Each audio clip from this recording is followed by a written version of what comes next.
स्तोत्रम आरभते। या श्रीपादं तवेशस् श्रीयति सपदि सह श्रीपुरं संश्रेतो तवेशस् श्रीयति सपदि सह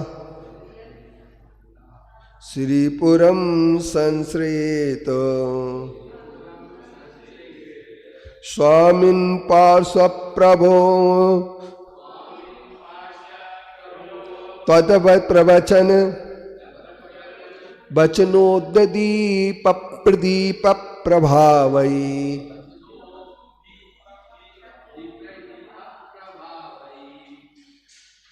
लब्ध्वा मार्गं निरस्ता खिल पदमतो यत्तधीसै सुधीभिः वन्द्यास्तोत्यो महांस्त्वं विभुरसि जगता मेकेवाप्तनाथ अन्येनाप्ता विरोधात् श्रुतिरपि न ततः कोपेयं वेत्ति युक्ति सम्यन्निर्णीति बाधा प्रमिति विरहिता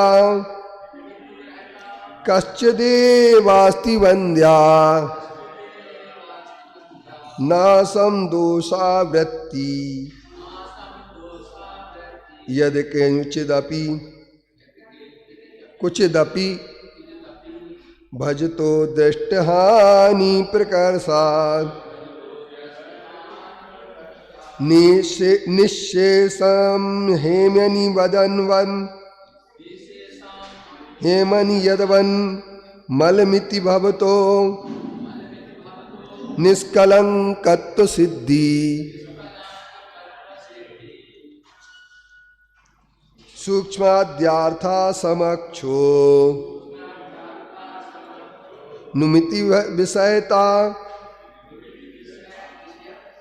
विषयतः कश्चिद् वा नरादि सत्वं निर्धूत कर्मत् क्षितिधर निभो दृष्टनिशेष सत्वा न्यायावाद्यागमो गमोर्हन्यसि खलु भवता सहिनी कांत दृष्टि प्रत्यक्षादैरवाध्या भवति न नियतै कांतयोक्ति प्रभाड्या तत्प्रत्यक्षमेव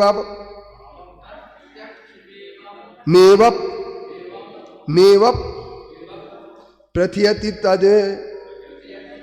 तदने कांतवाद प्रसिद्धम यद्वा स्कंदस्य वर्णादियवकर नैकात्मना स्यात् प्रतीति अंतश्चित्तस्य सौख्याद्य नुमति चिदा संकीर्ण भावस्य दृष्टे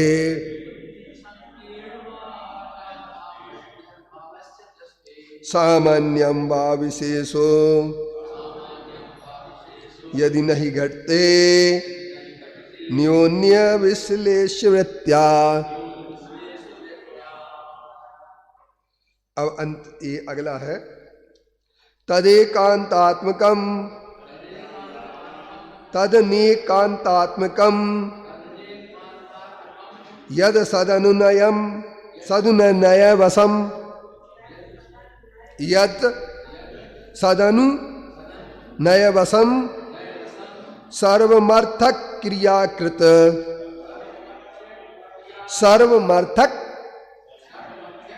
क्रियाकृत प्रिमितिव प्रव्याप्त रूपम स्फुट निज विषया कार संवित वदवा संवित्ति वदवा अपिवा सिद्धम त्रिकालत्रय समय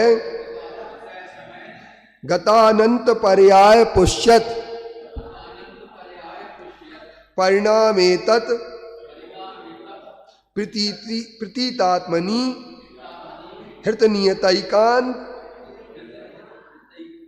नियतैकान्ति केद्याक्ष सिद्धे तदनेकान्तात्मकम् यत् सदनुनयवशम् सर्वमार्थक्रियाकृत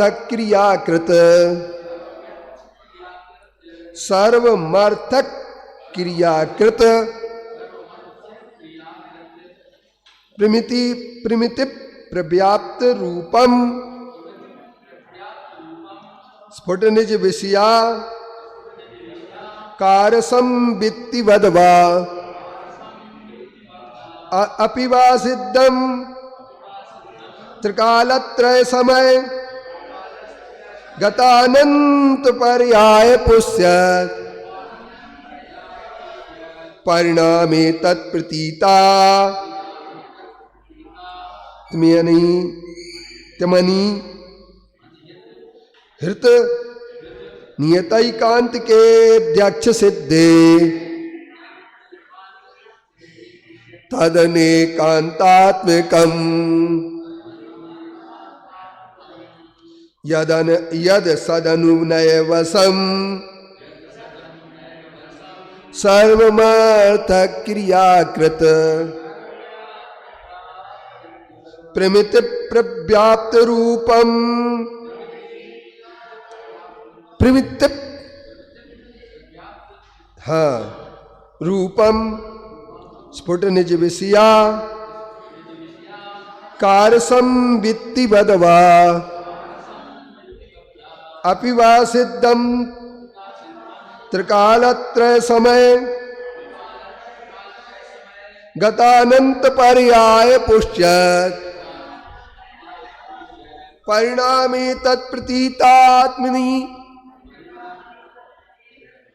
प्रतीतात्मनि हित नियतैकांतिके केद्याक्ष सिद्धे। यहाँ पर आचार्य विद्यानंदी जी इस प्रसिद्ध श्रीपुर स्तोत्र के माध्यम से वस्तु के स्वरूप को बताने का प्रयास कर रहे हैं।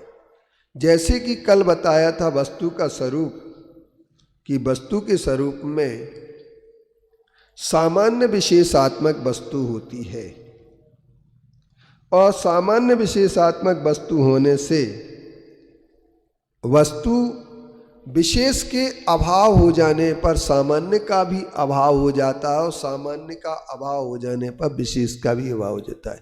ये दोनों एक साथ चलते हैं। ये दोनों एक साथ चलते हैं तो इनके एक साथ चलने का मतलब ये होता है कि वो पदार्थ अनेकांतात्मक है।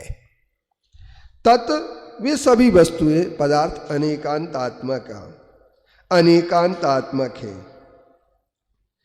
और इसके बाद उन्होंने कह दिया यत जो सत है, यत सत जो सत है, जिसकी सत्ता है, अनुनय वशम, अनुनय के वे सभी नय के द्वारा जानी जाते हैं।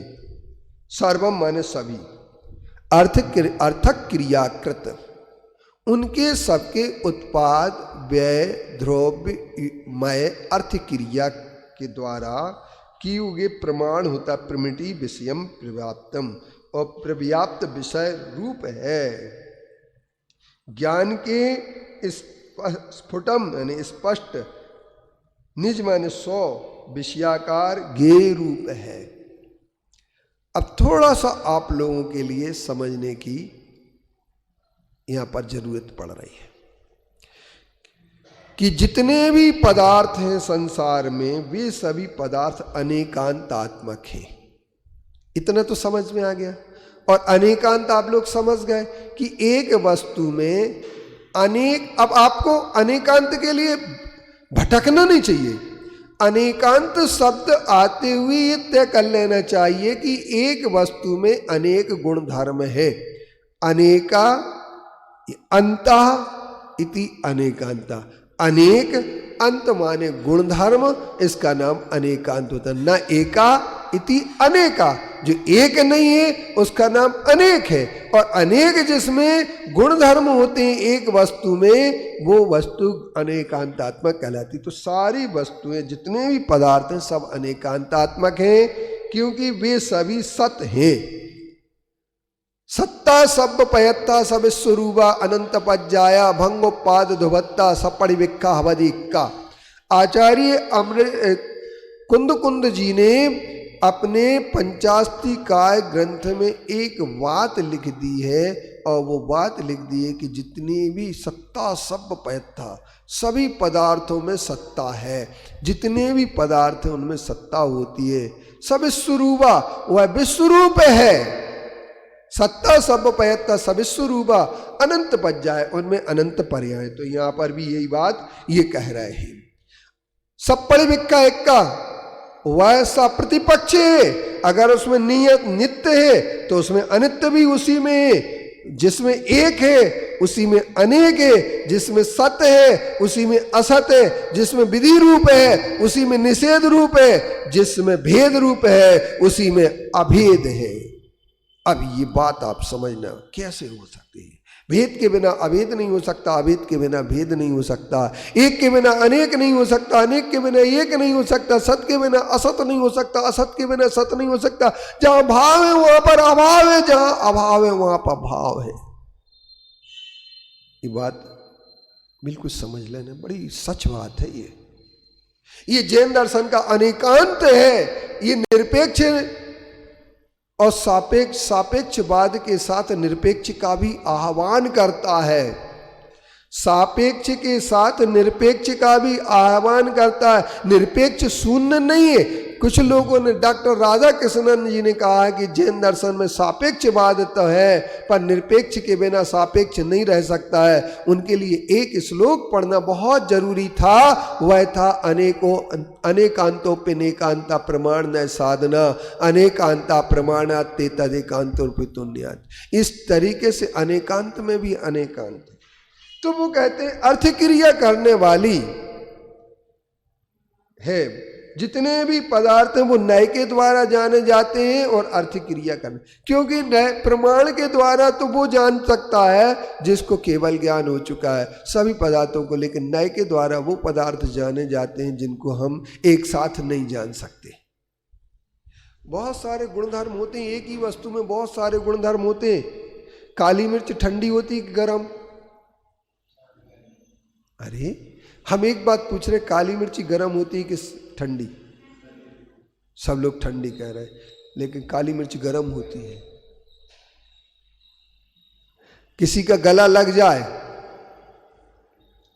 कफांस काफी बढ़ जाए तो काली मिर्च देने से कफांस से दूर हो जाता है। श्वास की बीमारी काली मिर्च से दूर होती है। अब एक वस्तु में दो गुण धर्म है।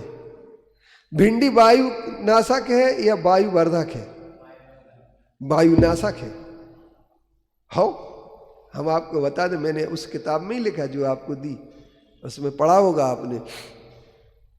तो मेरे कहने का तात्पर्य है कि एक वस्तु में अनेक गुणधर्म होते हैं। एक वस्तु में अनेक गुणधर्म होते हैं। बेसन को क्या मानते हैं आप? रेचक की संग्राहक। विरेचक है कि संग्राहक है बेसन? तो मैं जब तक बेसन नहीं लेता था तब तक मैं कब्ज से परेशान रहा। जिस दिन से मैंने बेसन लेना शुरू किया उस दिन से कब्ज की बीमारी खत्म। अब आप क्या बोलेंगे, बेसन दवाई हुई या बीमारी की जड़ हुई? तो किसी को भटा बाहर है तो किसी को भटा भीतर। तो तात्पर्य ये है कि एक वस्तु में अनेक गुणधर्म होते हैं। और प्रमाण का विषय रूप है, नय का विषय है और प्रमाण का विषय है। अर्थ क्रिया वाले स्पष्ट रूप से स्व विषयाकार गेय रूप है अथवा परिच्छेद संवित्तिवान है। कौन? संवित्ति वदवा, विषयाकार जो है अथवा परिच्छेद संवित्ति वाली है। और इसके संवित्ति माने जानने योग्य विषय, जानने का जो विषय होता है उसे संवित्तिवान या गेय परिच्छेद कहते हैं। और तीनों कालों के समयों में अनंत पर्याय विस्तार रूप से है। एक वस्तु में ही उसका विस्तार है और आयात है। आयात माने गुण होता है और पर्याय माने विस्तार होता है। उसकी पर्याय जो होती है, एक वस्तु में अनंत पर्याय होती है। इसलिए कहा है उस गाथा को याद करके रखना।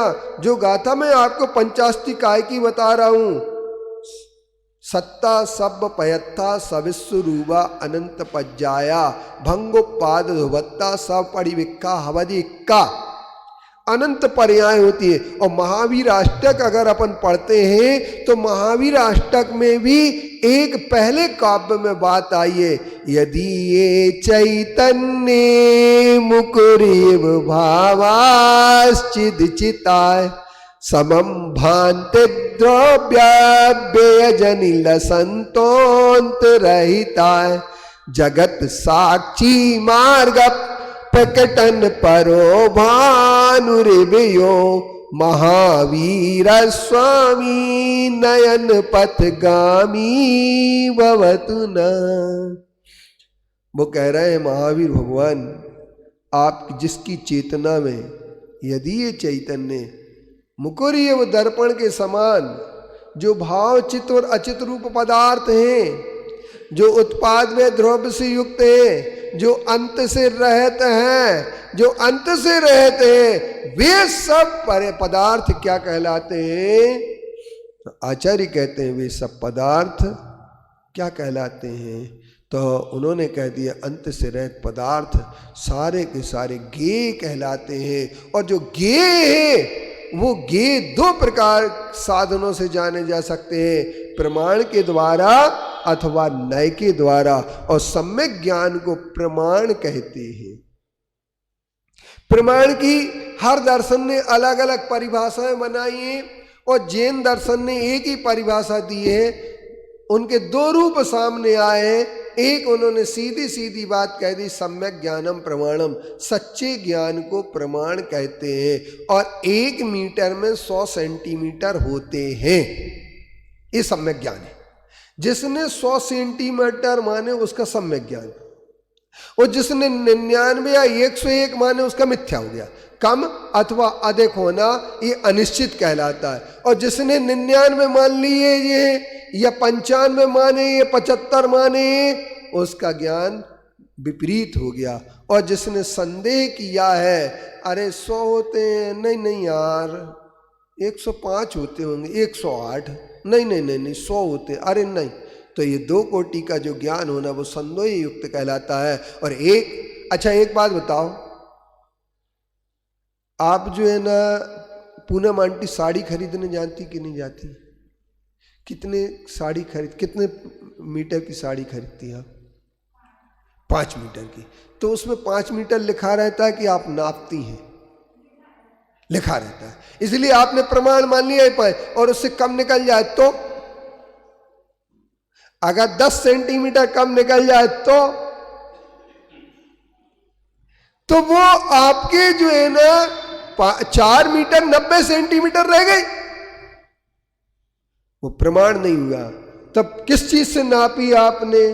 तब पहले साड़ी का धंधा होता था, आपके यहाँ कपड़े की दुकान थी ना भाई जी पहले, तो साड़ी बेचते होंगे आप तो उस पर, तो वो कैसे नापते थे?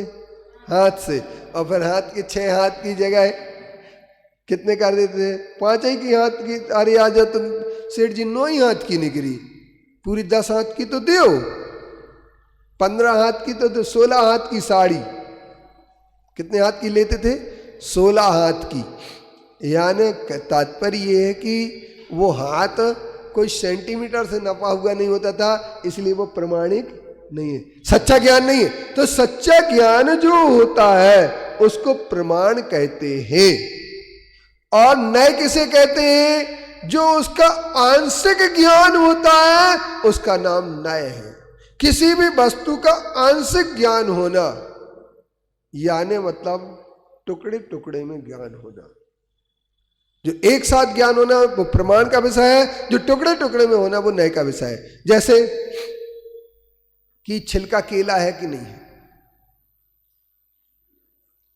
बोलो दाऊद, छिलका केला है कि नहीं है?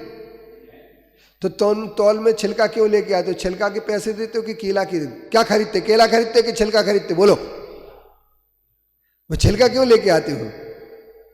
और फेंकना पड़ते हैं फालतू में, माई को नहीं फेंकना पड़ते। कचरा होता है फेंको, तो वो सब लेके क्यों आते? शुद्ध शुद्ध लेके आओ। अच्छा एक बात बताओ, तुम्हारे सींग दाना बिकता है, मूंगफली दाना क्या भाव दे रहे तुम?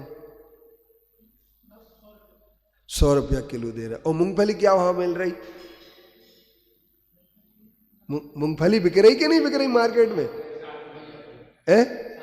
60 रुपया किलो, ठग रहा है 40 रुपया तुम। तो वो कहता है भैया छिलका के पैसा भी तो कोई देगा कि नहीं देगा? हमने छिलके के पैसे चुका के कि छिलका को अलग फेंक दिया। तो छिलका के क्यों खरीदा भैया? मूंगफली खरीदते ना, छिलका क्यों खरीदा?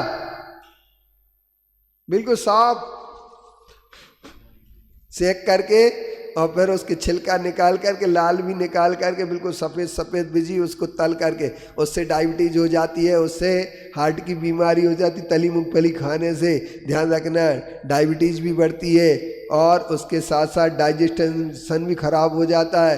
तली में मूंगफली खाने से कोलेस्ट्रॉल बढ़ जाता है, तली मूंगफली खाने से ट्राइग्लिसराइड बढ़ता है, तली मूंगफली खाने से मोटापा बढ़ता है। तो तली मूंगफली अमृत है कि विष हो गई? तो बीमारी देने वाली है कि बीमारी? तो तुम वो मूंगफली जो उसमें विटामिन थे, छिलका को अलग करके, लाल वाले छिलके को तुमने अलग कर दिया, तो उसके पूरे के पूरे विटामिन प्रोटीन को अलग फेंक दिया। अब क्या होगा? तो इसलिए एक ध्यान रखना, अपने लिए क्या मिल रहा है, कैसे करना। तो एक बात ध्यान रखना, एक वस्तु को जब खरीदने जाते हैं तो उसमें अनेका, इसलिए कहते हैं कि वह परिणाम उत्पाद व्यय द्रव्ययुक्तम, परिणाम उस वस्तु में प्रतीत स्वरूप में प्रतीत होता है। और नियत एकांत, या नियत एकांत माने जो अनेकांत वृत्ति से रहित है, अनेकांत में प्रत्यक्ष रूप से सिद्ध होता है। नियत एकांत में से क्या होता है?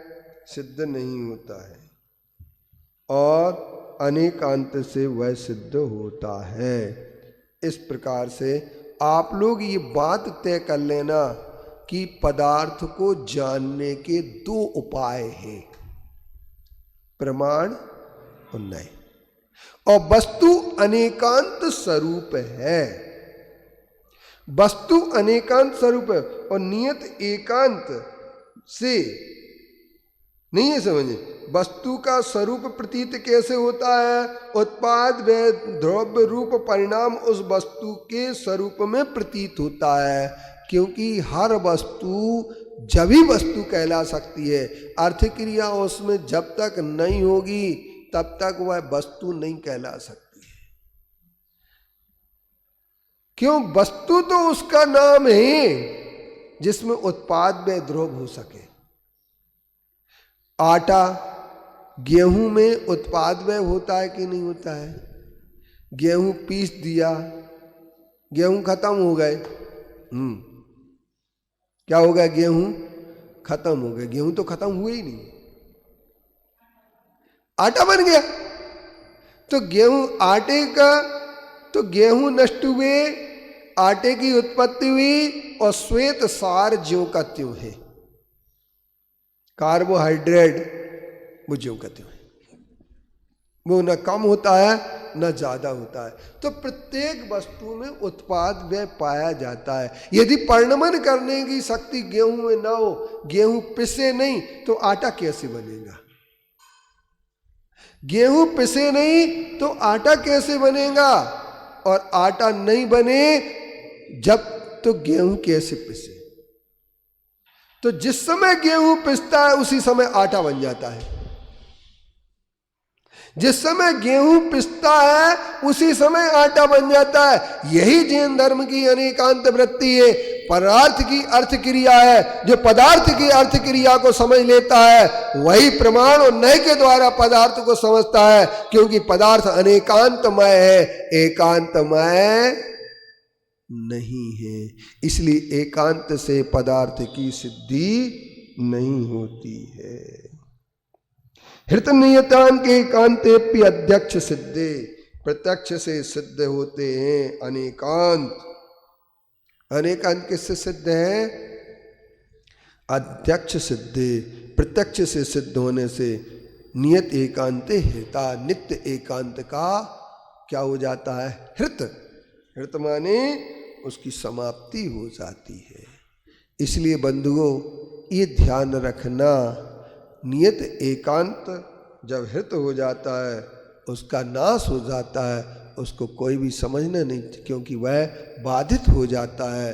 तो बाधित हो जाता है। इसलिए हम लोगों को एक बात ध्यान रखना है कि ये परिणाम जो पदार्थ अनेकांतमय है, इसके लिए हमने अनुवाद करते हुए लिखा है।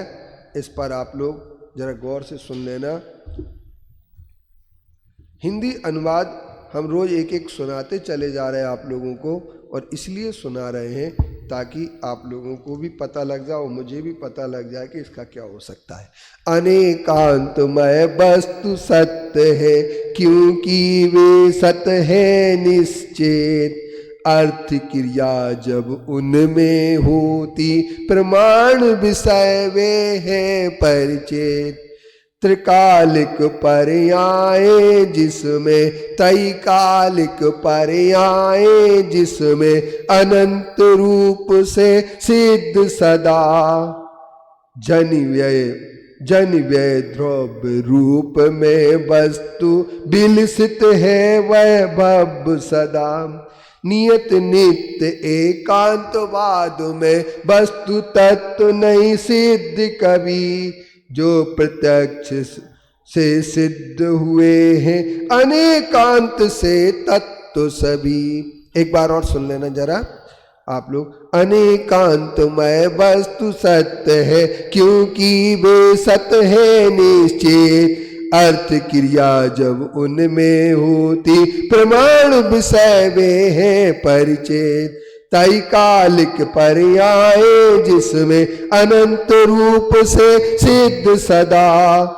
जन व्यय द्रव्य रूप में वस्तु विलसित है वैभव सदा। नित्य नियत एकांतवाद में वस्तु तत्व नहीं सिद्ध कभी। जो प्रत्यक्ष से सिद्ध हुए हैं अनेकांत से तत्व सभी। बोले पंच परमेष्टि भगवान की जय। आचार्य कुंद गुरुदेव की जय। आचार्य गुरुवर विद्यासागर मुनि महाराज की जय। मुनि श्री कुंथु सागर महाराज की जय। जावाणी के ज्ञान ते सूझे लोकालोक, सोवाणी मस्तक धरो सदा देत हो धोक। हे जिनवाणी भारती मातो ही जपो दिन, जो तेरा शरणाग है सो पावे सुख चैन। देव भजो अरिहंत को, गुरु सेवा निर्ग्रंथ, दया धर्म पालो सदा, यही मोक्ष का पंथ।